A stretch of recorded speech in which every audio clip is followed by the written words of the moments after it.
lihat video orang terkenal yang ngomong sesuatu yang nggak masuk akal? Hati-hati, bisa jadi itu deepfake. Deepfake adalah teknologi AI yang bisa bikin video, gambar, atau suara yang kelihatannya nyata, tapi sebenarnya palsu. Namanya gabungan dari deep learning dan fake. Teknologi ini bekerja dengan menggunakan jaringan saraf tiruan yang disebut Generative Adversarial Networks (GANs) untuk menciptakan hasil yang sangat realistis. Adapun cara kerja deepfake yang pertama, pengumpulan data. Kumpulkan banyak data wajah dan suara target. 2. Pelatihan model AI. AI dilatih untuk mengenali pola wajah, ekspresi, dan suara. 3. Generative Adversarial Networks (GANs). 2 jaringan saraf saling berkompetisi. Generator buat konten palsu. Diskriminator mengecek keasliannya. Dan yang terakhir, penyempurnaan. Hasil akhirnya dipoles agar sulit dibedakan dari yang asli. Mau tahu gimana cara bedain deepfake dari video asli? Follow EJSC Madura buat tips teknologi lainnya. Oke, coba Anda lihat. Di sini ada foto, ya. Ini yang real, itu yang asli. Ini yang fake atau sudah diedit pakai AI. Kira-kira hampir mirip nggak sama yang aslinya? Mirip nggak? Nah, kalian pernah nggak pakai edit foto bukan wajah kalian, tapi diedit pakai wajah kalian? Ini yang lagi booming sekarang ya. Misalnya bikin apa? Miniatur pakai wajah, ya wajah kita gitu. Pernah pakai itu? Nah, ini lagi tren ya. Atau enggak ada yang edit, misalnya lagi foto sama artis, tapi padahal nggak foto beneran, tapi diedit wajahnya. Pernah lihat? Nah itu salah satu apa? Ya ini apa? Deepfake. Jadi harus hati-hati. Nah, kira-kira apa dampak jika teknologi AI itu digunakan untuk menipu orang? Kalau digunakan buat menipu, kira-kira bagaimana? Boleh tidak? Tidak boleh, itu bahayanya. Jadi kalau kalian memasukkan foto kalian, misalnya ke ChatGPT, disuruh membuat kayak kemarin itu ya, misalnya bikin foto di pantai, padahal kalian nggak ke pantai, tapi kamu masukkan wajahmu seolah-olah membuat prop untuk di pantai. Nah itu harus hati-hati karena apa? Foto-foto kalian yang sudah diupload di AI nanti bisa disalahgunakan oleh orang. Itu bahaya, bisa buat menipu orang juga. Itulah bahayanya, itu ya. Nah, jadi ini mari bijak menggunakan AI. Pertama ada tadi apa? Deepfake. Nah, jadi bisa membuat video atau foto palsu yang terlihat asli. Padahal itu palsu tapi terlihat asli. Jadi harus hati-hati, harus literasinya harus tinggi biar apa? Tidak tertipu oleh hoax gitu ya. Pencurian data pribadi. Nah ini hati-hati. AI bisa mengumpulkan data pribadi tanpa izin seperti lokasi dan informasi sensitif lainnya. Ya. Terus apa? Penipuan online. Nah, bisa terkena penipuan. Hati-hati ya. Terus bisa pencurian model. Nah, ya tadi kalau kamu bisa memasukkan wajahmu ke AI bisa dicuri orang untuk dibuat hal yang lain. Gitu ya. Jangan sampai ya. Nah, terus ada model poisoning. Jadi bisa memalsukan sistem gitu. Nah, itu bahayanya. Oke, anak-anak, tujuan kita belajar hari ini untuk apa? Yang pertama untuk menjelaskan makna etika dalam penggunaan AI. Jadi kalian tahu, oh ternyata kita pakai teknologi, pakai AI itu ada etikanya, tidak asal memakai saja, ya. Yang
jangan sampai data pribadi kita apa dicuri oleh orang, bahaya itu ya. Oke, ini contoh etis dan tidak etis. Etis itu berarti yang baik, tidak etis berarti jahat atau tidak baik. Etis itu biasanya AI digunakan untuk membantu, mendukung pembelajaran dan kebijakan bersama. Contohnya apa? Google Translate apa lagi? Ya, Google Maps. Kalau yang tidak etis berarti untuk apa? Menipu. Terus ya, penyebaran hoax, merugikan, pasti merugikan dan melanggar privasi. Contohnya tadi ya, penipuan, terus penyebaran hoax dan sebagainya. Oke, ini tadi contohnya ya, ada apa tadi? Google Translate, ada chatbook edukasi, ada prediksi cuaca. Pernah nggak pakai prediksi cuaca? Nah, misal kita mau pergi ke mana? Solo. Oh, kita cek dulu cuacanya bagaimana ya? Kira-kira nanti hujan nggak ya? Boleh nggak? Boleh, itu sangat bermanfaat sekali. Nah, ini ada rekomendasi konten belajar dari anak-anak bisa belajar lewat AI. Itu ya, kita manfaatkan yang baik-baik. Nah, ini yang tidak etis, yang tidak boleh. Apa contohnya? Membuat video di flash untuk menipu. Yang kedua apa? Yang ketiga apa? Yang keempat ada diskriminasi. Itu yang tidak etis. Oke, sekarang anak-anak coba kita buat robot. Robotnya nanti bisa mendeteksi ya. Nanti kalian ibaratnya robot. Robotnya bisa mendeteksi etis atau tidak etis. Bisa? Oke, silakan coba anak-anak baris, dua baris. Yuk. Ini ya. A dan B, robot A dan B. Sini. Siapa yang depan?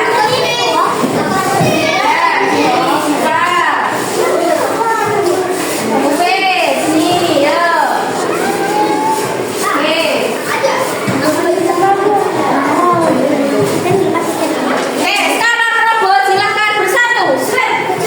Yuk. Siap, pegang tangannya. Ya, perhatikan instruksi dari programnya. Kalau programnya bilang etis, nanti kamu ya loncat ke depan satu langkah. Maju. Kalau yang tidak etis, nanti silakan bilang dan loncat ke belakang satu langkah. Gitu ya. Nah, coba etis berarti maju etis. Tidak etis. Bareng-bareng ya. Oke. Membuat video hoax. Tidak etis. Oke, gitu ya. Oke. Google Translate. Etis. Oke. Chatbook belajar. Etis. Oke. Deepfake. Tidak etis. Oke. Informasi palsu. Tidak etis. Oke. Melanggar privasi. Tidak etis. Prediksi cuaca. Etis. Paham? Semuanya tidak etis, paham? Oke, tepuk tangan.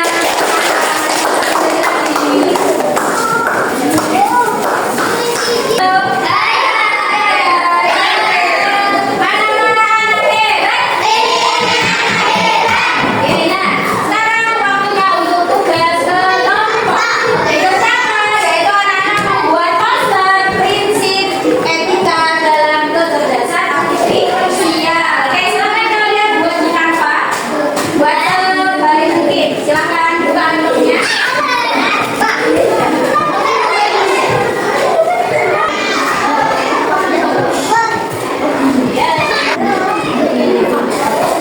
Ganti ujungnya. Yang ininya buka. Agak saja.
tentang prinsip etika dalam kecerdasan artifisial.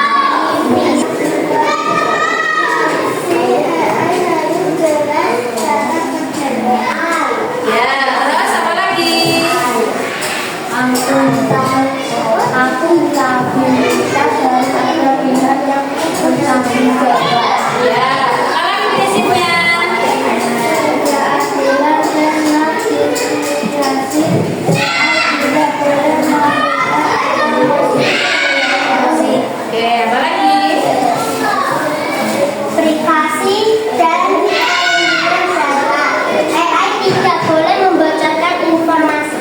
Oke, good job. Jadi ada berapa tadi prinsipnya? Ada? Pertama apa? Pertama apa? Transparansi. Yang kedua apa? Akuntabilitas. Yang ketiga? Dan yang keempat? Privasi. Oke. Sekian dari kami. Wassalamualaikum warahmatullahi wabarakatuh.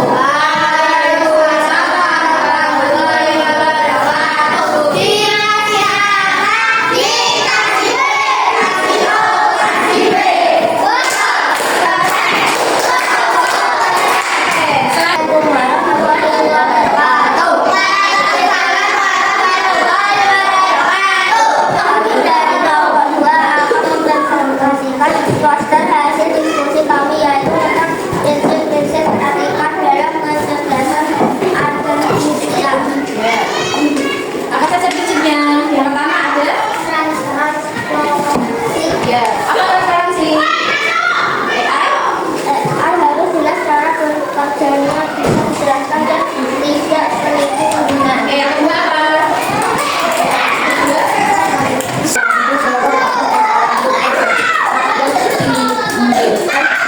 Ya, ada sekarang. Yuk, sekarang. Tidak boleh diskriminasi kelompok tertentu.